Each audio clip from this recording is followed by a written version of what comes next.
মিনু ছোট রান্নাঘরে সকলকে জানাই স্বাগত। আজ আমি বানাবো গন্ধরাজ ঘোল। যা গরম পড়েছে, সবার তো শুধু এইরকম ঠান্ডা পানীয় খাওয়ার খুব ইচ্ছা হচ্ছে। তো ঘরে টক দই রয়েছে, আমি ভাবলাম আজকে একটু গন্ধরাজ ঘোলই বানিয়ে ফেলি। এটা খাওয়াও যেমন উপকার, খেতে তো তেমন ভীষণ ভালো লাগে। নিয়ে নিলাম পরিমাণ মতো টক দই।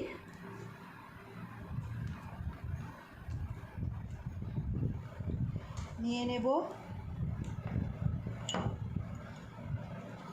হাফ চামচ মতো বিট লবণ আর হাফ চামচ মতো সাদা লবণ।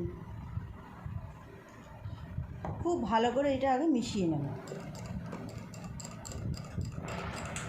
গরমের সময় এইরকম পানীয় খেতে খুব ভালো লাগে, খেলে শরীর মন সব একদম জুড়িয়ে যাবে। দইটা খুব ভালো করে ফেটিয়ে নিয়েছি, এর মধ্যে দিয়ে দেবো পরিমাণ মতো চিনি। চিনিটা আমি আগে থেকে গুঁড়ো করে রেখেছি, নাহলে এটা ঘোলের মধ্যে মিশতে খুব সুবিধা হবে। তাই গুঁড়ো না করে দিলেও অসুবিধে নেই। এটাকে আবার ভালো করে মিশিয়ে নেব। এর মধ্যে এবার লেবুর রস দিয়ে দেব।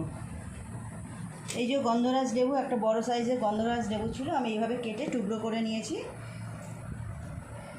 2 টুকরো গন্ধরাজ লেবুর রস দিয়ে দেব। আপনারাও এভাবে বাড়িতে বানাবেন। এটা বানানো তো খুবই সোজা, খুব সময়ও লাগে না, কিন্তু খেতে লাগে দুর্দান্ত। বাড়িতে কোনো অতিথি এলে বেলার দিকে ওয়েলকাম ড্রিঙ্কস হিসাবেও এটা দিতে পারেন, খুব ভালো লাগবে। একটু ভালো করে মিশিয়ে নেব। খুব ভালো করে মিশিয়ে নিয়েছি, নুন চিনি একসাথে। এর মধ্যে জল দিয়ে দেবো। খুব বেশি পাতলা করব না, কারণ এগুলো খুব বেশি পাতলা ভালো লাগবে না, আবার খুব যে গাঢ় গাঢ় হবে তাও না। আস্তে আস্তে জল দেবো আর এইভাবে গুলতে থাকবো।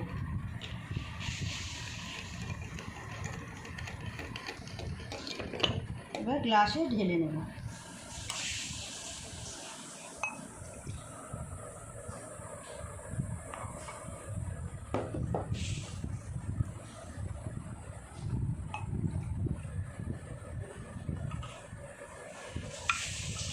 অল্প একটু জল দিয়ে বাটিটা পরিষ্কার করে নেব। আমি তো ঠান্ডা জল দিয়ে বানালাম, আপনারা চাইলে এর মধ্যে আবার একটুখানি আইস কিউবও দিয়ে দিতে পারেন।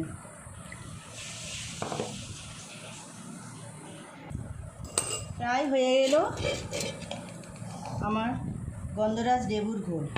এটা দেখতেও যেমন সুন্দর লাগে, খেতেও তেমনই অপূর্ব লাগে। এর উপর থেকে দিয়ে দেবো একটুখানি বিট লবণ। দেখতে ভালো লাগবে তাই দিলাম। আর দিয়ে দেবো একটুখানি লেবুর, এইটা একটুখানি ঘষে, হালকা করে একটু ঘষে দিয়ে ওপরে দিয়ে দেবো ফ্লেভারটা আসার জন্য। খুব সামান্য করে দেবো, অল্প অল্প।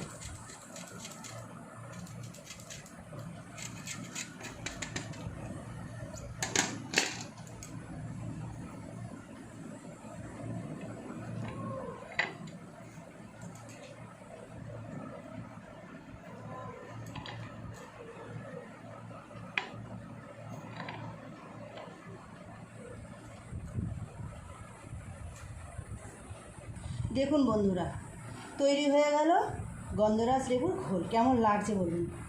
এটা দেখতেও যেমন সুন্দর লাগে, খেতেও তেমন অপূর্ব লাগে। এই গরমের সময় এক গ্লাস এইরকম ঘোল হলে আর কিচ্ছু লাগবে না। যাকে খাওয়াবেন তার শরীর মন একেবারে ঠান্ডা হয়ে যাবে। তো বন্ধুরা, আমার এই ছোট্ট ভিডিওটা কেমন লাগলো কমেন্ট করে জানাবেন। যদি ভালো লেগে থাকে একটা লাইক করে দেবেন, আমার চ্যানেলটি সাবস্ক্রাইব করে পাশে বেল ঘন্টিটা ক্লিক করে দেবেন।